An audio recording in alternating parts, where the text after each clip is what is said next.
안녕하세요, 구독자 여러분. 구독과 좋아요는 채널 운영에 큰 힘이 됩니다. 안녕하세요. 경기도와 인천을 오가며 사업을 하는 37살 여성입니다. 제가 하는 사업은 요식업이에요. 돼지 부속과 냉동 삼겹살을 주 메뉴로 하는 고깃집을 운영 중에 있습니다.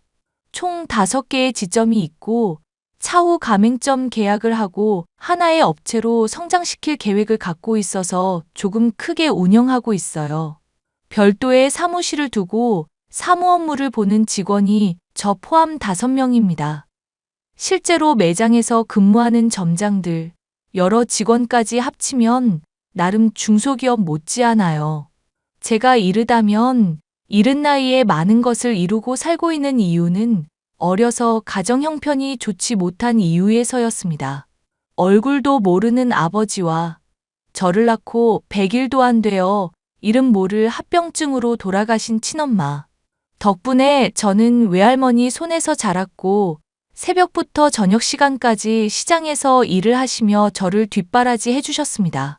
할머니의 모습을 보고 자란 저는 이악 물고 돈을 벌어야겠다. 수백 수천 번을 생각하고 지금까지 앞만 보고 달려왔어요. 할머니는 제 인생의 본보기자 제가 제일 사랑하고 존경하는 사람입니다. 제가 이렇게 구구절절 지난 이야기를 하는 이유는 오늘 여러분께 말씀드린 제 사연과 관련되었기 때문이에요.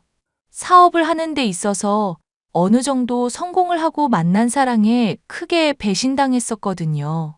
제 운명이라 믿었던 남자와 그 가족들에게 철저하게 짓밟힌 것도 모자라 호구가 될 뻔했던 그 일이 아직도 잊히질 않습니다.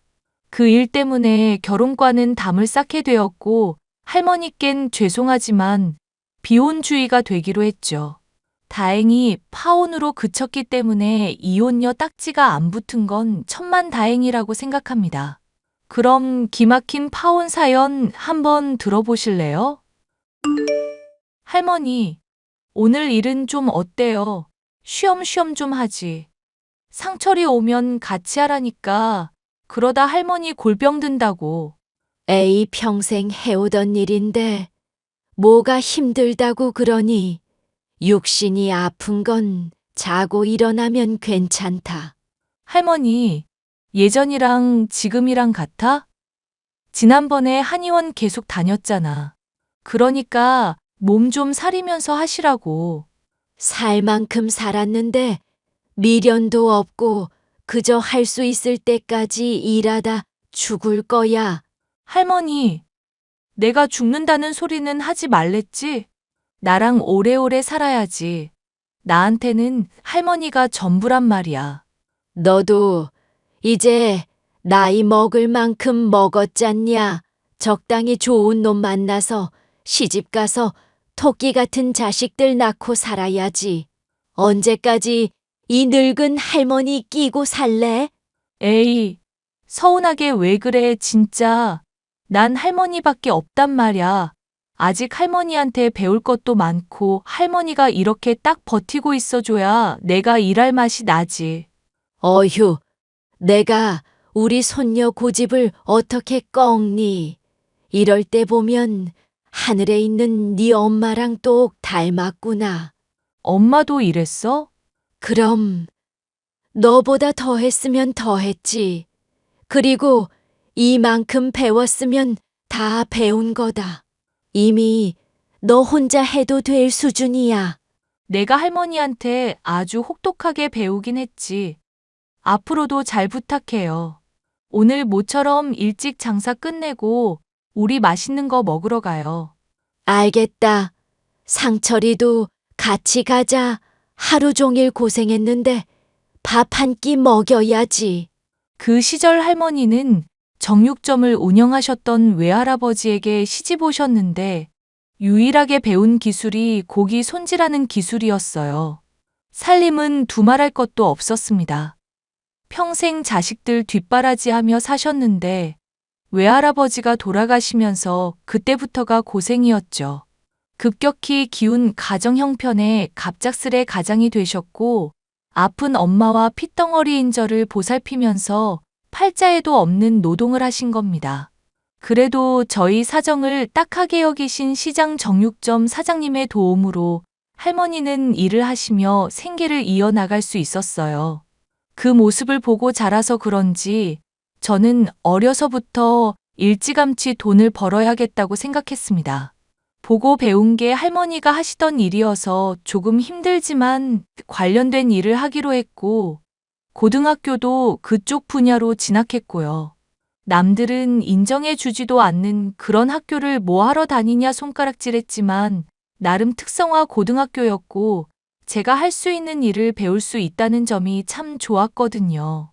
학교가 끝나면 할머니를 도와드리는 게 습관이 돼서 그런지 자연스레 실력도 쌓게 되고 그걸 직업으로 삼았습니다. 처음엔 많이 칼질을 해봐야 한다며 도축장에서 가죽 벗기는 일, 고기 분류하는 일을 주로 했습니다. 그래서 그걸 미천으로 지금 이렇게 어엿한 사업가가 된 거고요. 아무튼 할머니는 저를 금지옥엽 키워주신 아주 고마운 분입니다. 할머니가 제 삶의 활력소이자 인생을 살아가게 해주는 원동력이거든요. 지은아, 일이 아주 바쁘지? 그럼 할머니, 정말 몸이 10개라도 모자랄 것 같아. 사업이 이렇게 힘든 줄 알았으면 그냥 정육점만 꾸준하게 운영하는 건데. 어이구, 그러게 뭘 했냐? 너 분명히 힘들어 투덜투덜 될 거라고 했지? 이왕 시작한 거 끝을 봐야 하니 힘들어도 묵묵히 버틸 수밖에 없다. 이제 시작인데 그만두면 아깝잖니? 그건 나도 그래요. 내가 욕심이 많아서 자초한 거니까 어떻게 해서든 끝까지 해내야지. 정육점은 걱정하지 말아라. 성현 씨가 힘도 잘 쓰고 일머리도 있고 여러모로 도움이 많이 되고 있어. 사장님 덕분에 제가 더 많이 배우고 있습니다. 역시 연륜은 무시 못해요. 저도 기술 좋다고 칭찬 많이 받았는데 사장님 하시는 거 보면 따라가기 어렵다니까요. 허허, 입에 발린 소리 그만하게. 그래도 젊은 사람 뒤따라가기 어렵지. 나도 많이 늙어서 힘이 딸려 예전 같지 않다 이거야. 내가 보기에도 그래. 성현 씨 말대로 할머니 기술은 최고거든. 아직도 동네 단골 손님들이 할머니가 손질한 고기만 찾잖아. 이참에 성현 씨 수제자 삼아. 어휴, 그러면 저야 감사하죠. 이렇게 배울 수 있어서 영광입니다, 스승님. 호호 젊은 사람이 넉살 좋은 거 보게 내가 사람 하나는 잘 골랐네. 앞으로 잘 부탁함세. 저도 잘 부탁드려요. 제가 가게 개점해서 정신이 없거든요. 정육점에 많이 신경을 못 쓰니까 성현 씨가 우리 할머니도 좀 봐드리고 힘 좀 써줘요. 걱정하지 마세요. 열심히 하겠습니다. 10여 년의 세월이 흘렀고 30대 초반의 나이가 된 저는 정육점과 요식업 사업을 병행하게 되었습니다. 정육점은 시장에서 작게 운영하고 있었는데 동네 사람들은 다 알만한 그런 곳이었어요. 돈을 많이 벌고 싶다는 꿈을 가진 저는 정육점에서 손질하고 남은 뒷고기들과 돼지 부속을 이용해 고깃집을 개업했습니다. 워낙 일 욕심이 많았던 데다 정육점과 병행하며 할 수 있는 일이 무엇이 있을까 생각했는데 고민할 것도 없이 바로 고깃집이더라고요. 어렵사리 모아둔 돈과 약간의 대출을 받아 인천 부평 지역에서 지금의 가게를 개점했습니다. 바로 1호점이었죠. 호기롭게 시작한 첫 사업은 대성공을 거두었습니다. 마침 유튜버들이 먹방이라는 주제로 막창이나 통대창 등 돼지 부속들이 한참 인기였는데 그 인기에 힘입어 장사가 무척 잘 됐거든요. 물론 개업 효과라고 해서 초반에는 지인 손님들도 제법 있었고 홍보업체를 통해 과감히 투자해서 그런지 맛집으로 소문나서 오픈한 지 반년도 안 된 시점에 월 매출 6천만 원 찍었습니다. 가게가 10평 남짓한 작은 공간이라 회전율이 높아야 했는데 구이 특성상 빨리 먹고 치고 빠지는 건 어려웠어요. 대신에 저만의 방법으로 당시엔 조금 생소했던 배달 서비스를 시작해서 조금이라도 빠르고 간편하게 먹을 수 있게끔 했어요. 그랬더니 손님들의 입소문을 타고 여기저기 소문이 나게 되면서 명성을 얻기 시작했습니다. 자기야, 오늘은 정육점에 안 들릴 거지? 가게 일이 바빠서 여기 좀 도와주고 들어가야 할 것 같아. 아르바이트생이 갑자기 펑크 내는 바람에 급하게 나올 사람도 없고 해서 저녁 시간에만 도와주고 가게. 하루 종일 밖에 있었는데 괜찮겠어? 너무 무리하는 거 아니야? 내가 하던 일이고 버려놓은 일인데 마무리해야지. 그리고 차라리 내가 하는 게 속 편해. 그러니 너무 걱정하지 마. 그래도 조금이라도 피곤하거나 쉬어야겠다고 생각 들면 주저 말고 쉬는 거야. 알았지? 아휴, 알았어요. 할머니랑 하루 종일 붙어 있어서 당신도 잔소리 닮아가는 거야? 에이, 나는 자기가 고생하니까 쉬엄쉬엄 하라고 말해주는 거야. 잔소리가 아니라고. 아, 알았어. 그나저나 오늘 매출은 어때? 요즘 방송 나온 거 보고 직접 고기 사서 먹겠다는 사람들이 있어서 많이들 찾아갈 텐데 힘들지? 아니야, 괜찮아. 그게 다 돈 버는 일인데 감수해야지. 손님들이 할머니 칼 쓰시는 솜씨 보고 한번 놀라고 할머니 성격상 조금 주는 건 용납 안 되어서 늘 용량 넘치도록 주시잖아. 그거 보고 두 번 놀라고. 할머니 성격상 양 조절이 안 되긴 하지. 아무튼 나 오늘 조금 늦으니까 가게 마무리하고 할머니 좀 부탁해. 알았어. 너무 걱정하지 말고 일 보고 와.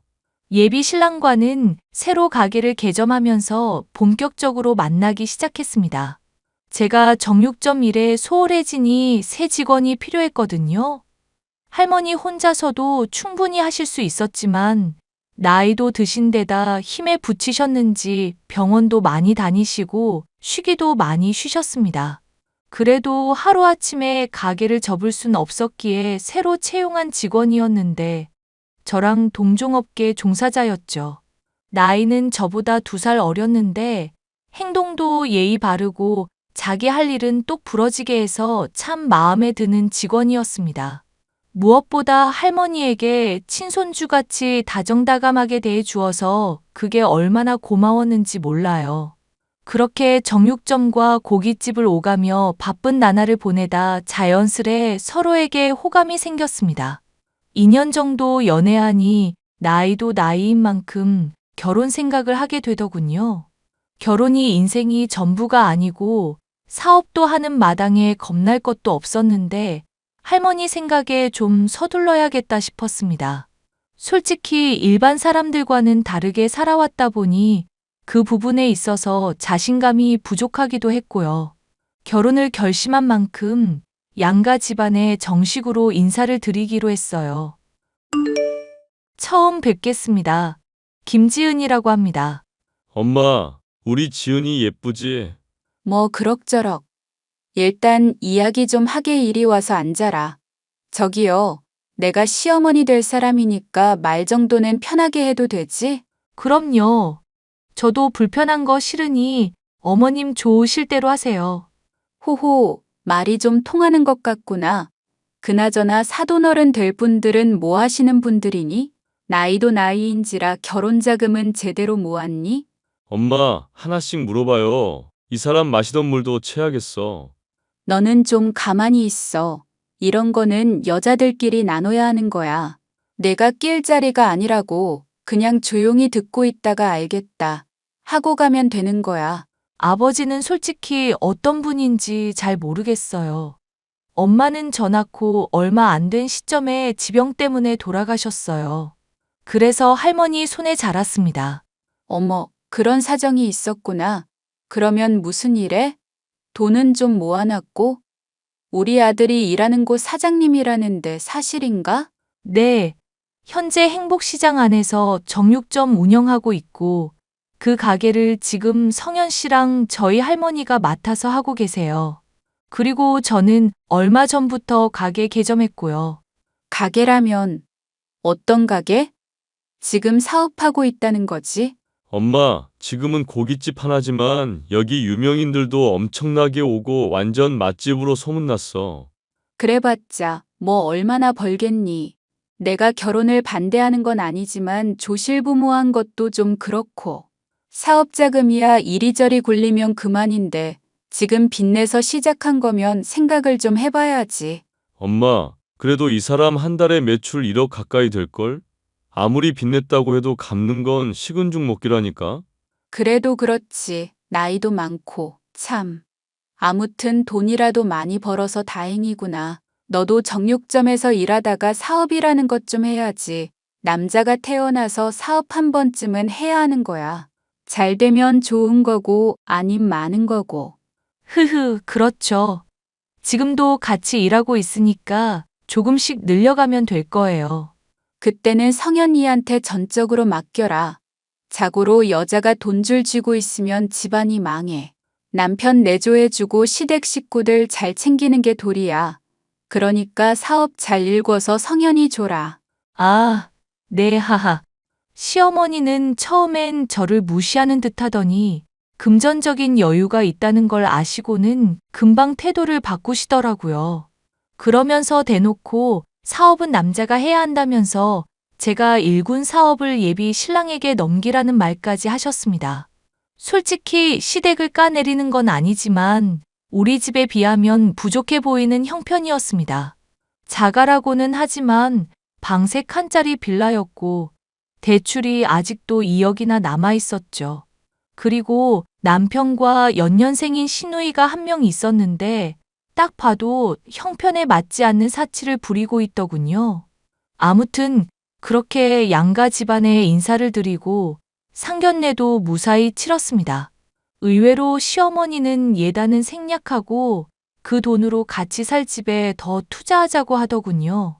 시댁 형편이 좋지 않아 큰돈을 보태주진 못해서 결국 제가 집, 예비 신랑이 살림살이를 구입하기로 했습니다. 그것도 아낀다고 식기류는 도매센터를 이용했고 가전과 가구도 인터넷 최저가로 구매했어요. 어떻게 보면 절약할 수 있는 건 절약해서 좋았지만 거지근성을 눈치챘어야 했습니다. 결혼 날짜까지 잡히니 뭔가 이때다 싶었는지 예비 신랑의 태도도 조금씩 바뀌더라고요. 자기야, 자기 타고 다니는 차 오래된 거 아니야? 시아버님이 타고 다니시던 거라며. 나도 마침 지점 왔다 갔다 해야 해서 차를 하나 구입하지 했는데 이참에 우리 둘 다 새 차로 바꾸자. 어때? 어? 정말? 차를 사준다고? 우와, 우리 마누라 웬일이야. 아니, 비싼 차는 말고 어차피 일하면서 타고 다녀야 하니까 실용적인 차로 고르려고. 나도 가게 자주 다녀야 하고 가끔 물건도 사서 날라야 하니까 나는 레이라는 차를 봤거든. 레이? 뭐 장 보러 다니고 그런 거로는 나쁘지 않지. 그래도 차가 2대면 한 대는 외출용으로도 겸할 수 있는 차면 좋지 않을까? 그렇지. 근데 양갓집도 다 근처고 어디 멀리 갈 땐 자차보다는 기차나 비행기 이용하니까 굳이 큰 차 필요 있나 싶어서. 자기 의견은 알겠는데 그래도 이왕이면 중형차도는 뽑았으면 좋겠어. 오래 탈 거 생각해서. 그런가? 난 레이 한 대랑 아반떼 정도 생각했는데. 아반떼는 무슨 K7 정도는 타줘야지. 이왕 사는 거 외제차면 더더욱 좋지만.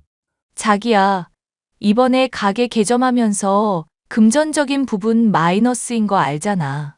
우리 결혼하는 것도 그렇고 집도 얻으면서 돈 많이 썼다고.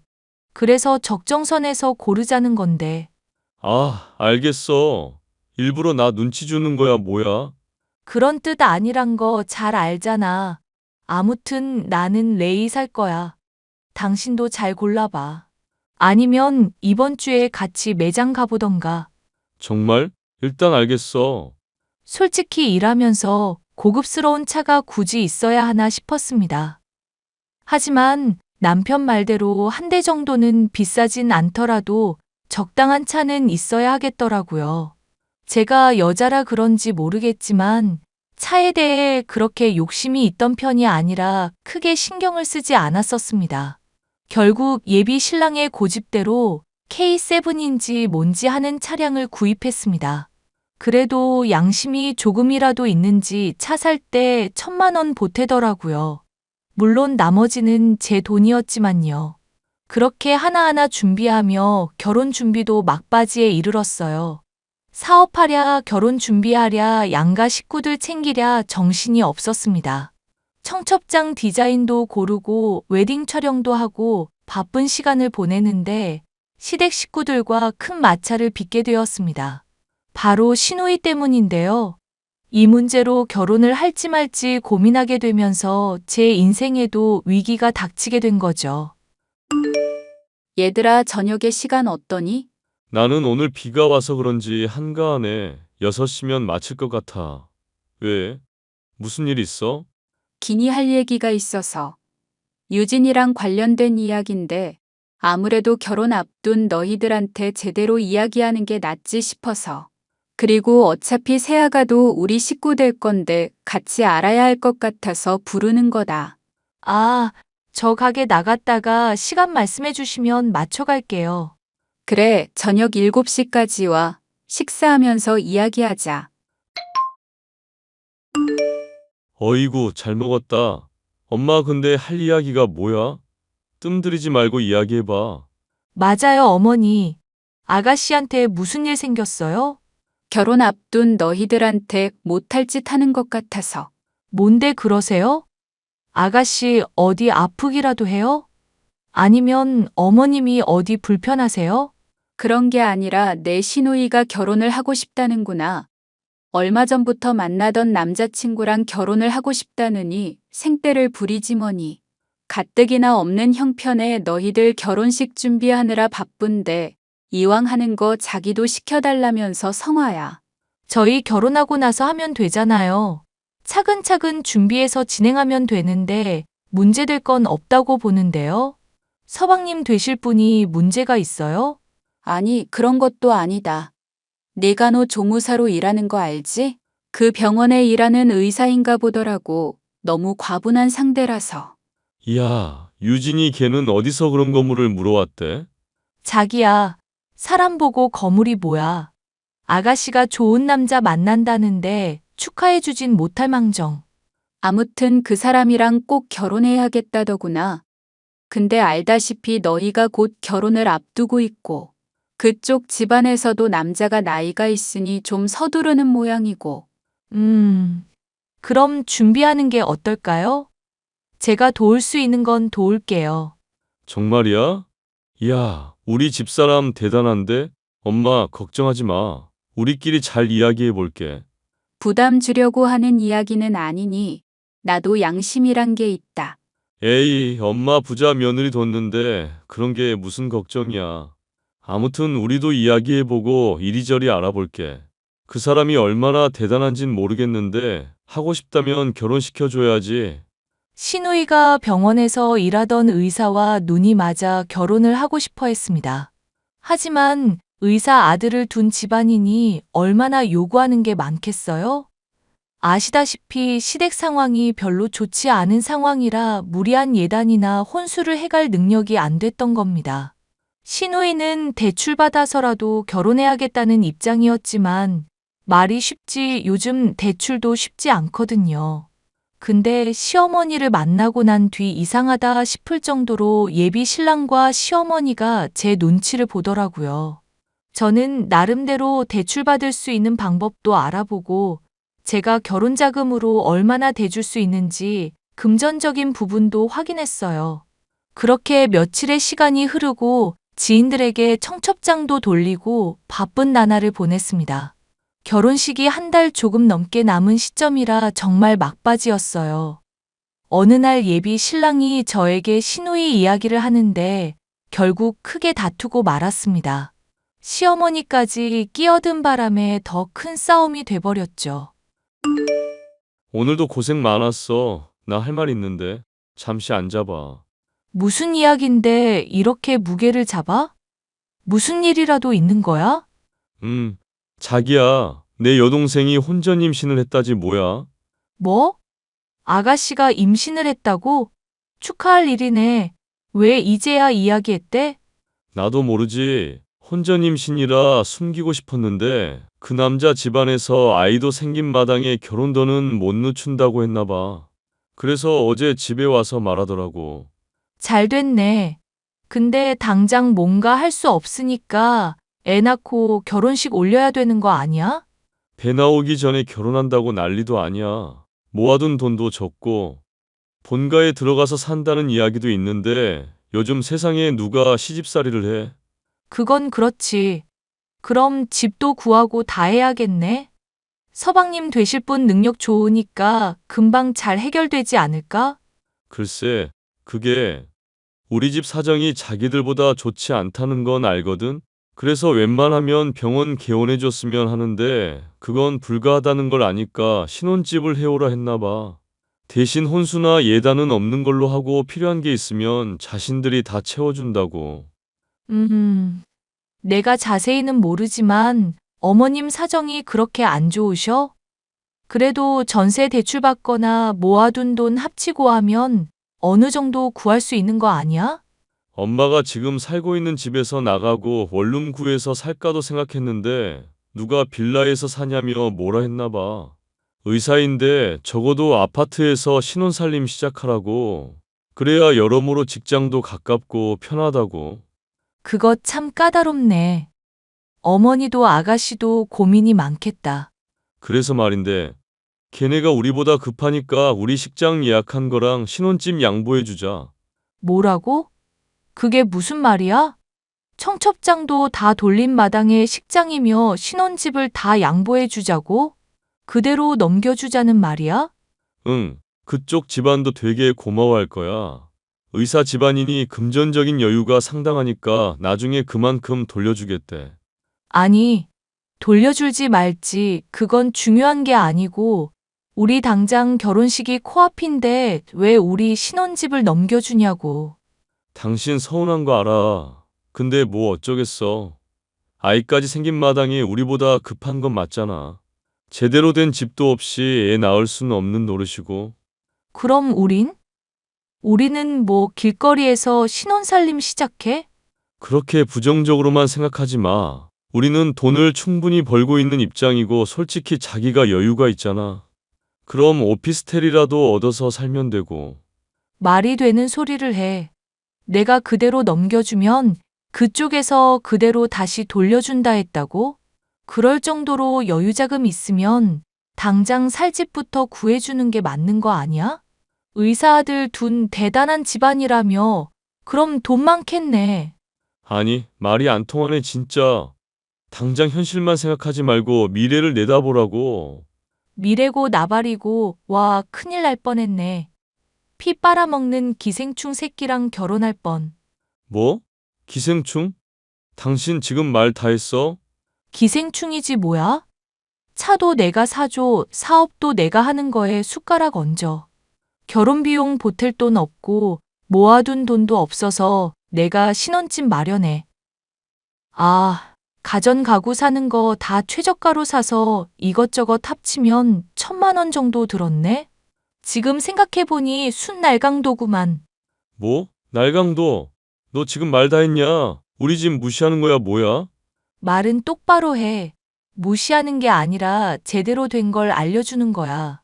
여자가 집이며 차며 뭐며 다 해주는데 숟가락만 얹으려다가 갑자기 이걸 다 자기네들이 아무런 대가도 없이 먹겠다는 게 날강도지 뭐야?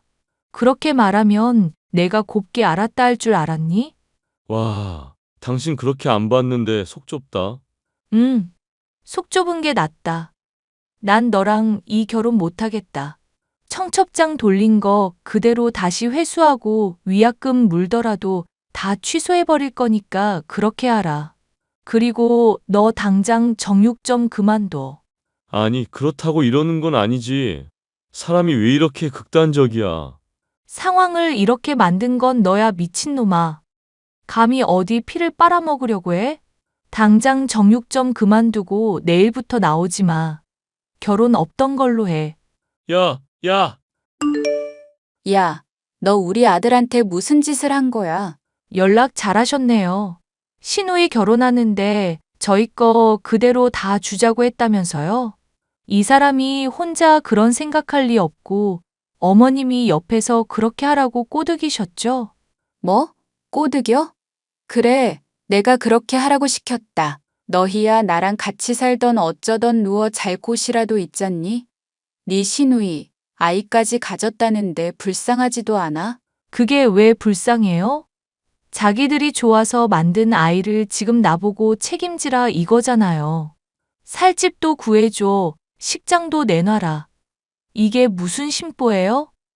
아무튼 난 이 결혼 못하니까 그렇게 아세요.